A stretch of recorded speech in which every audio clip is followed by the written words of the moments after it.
यकीनन आप सल्लल्लाहु अलैहि वसल्लम की और आपके सहाबा किराम की ज़िंदगियाँ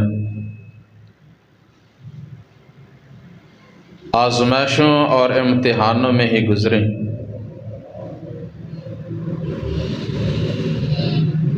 जिस पे उन्होंने अल्लाह की रज़ा हासिल करने के लिए सब्र किया, ये उसी का नतीजा है कि आज ये दीन इस्लाम मुकम्मल तौर पर हम तक पहुँचा।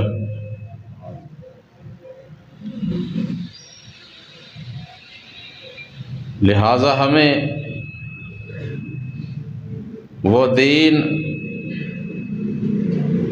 कि जिसकी आबियारी के लिए उनकी मेहनतें, कोशिशें, काविशें हैं,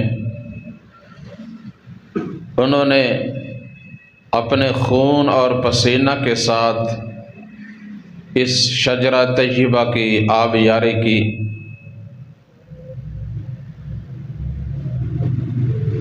इसलिए हमें इस दीन की कदर करनी चाहिए, और कदर यही है कि हम इसे समझें, इस पे अमल करें और इसको आगे पहुंचाएं।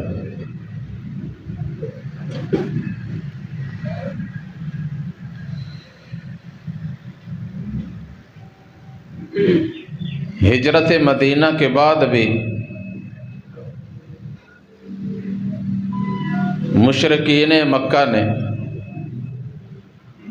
आप सल्लल्लाहु अलैहि वसल्लम और आपके साथियों का पीछा नहीं छोड़ा। वो हमेशा आपके खिलाफ साजिशें करते रहे, और उनकी पूरी कोशिश थी कि हम मोहम्मद सल्लल्लाहु अलैहि वसल्लम और उसके साथियों को मुकम्मल तौर पे ख़त्म करें। जैसा कि अल्लाह फरमाते हैं, युरीदूना अन युतफ़िउ नूर अल्लाहि बिअफ़वाहिहिम,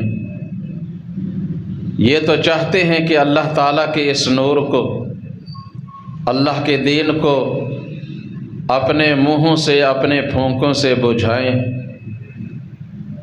लेकिन अल्लाह ताला का इरादा था कि वो अपने इस नूर को मुकम्मल करे, इस रोशनी को पूरे आलम में फैला दे, अगरचे कुफ़ार और मुशरिकीन इसको नापसंद ही क्यों न करें।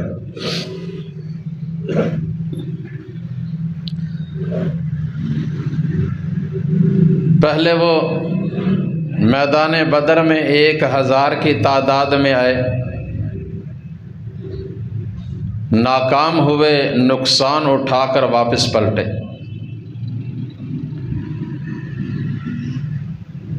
फिर 3000 की तादाद में मदीनतुल मुनव्वरा के पास मैदान उहुद में आए,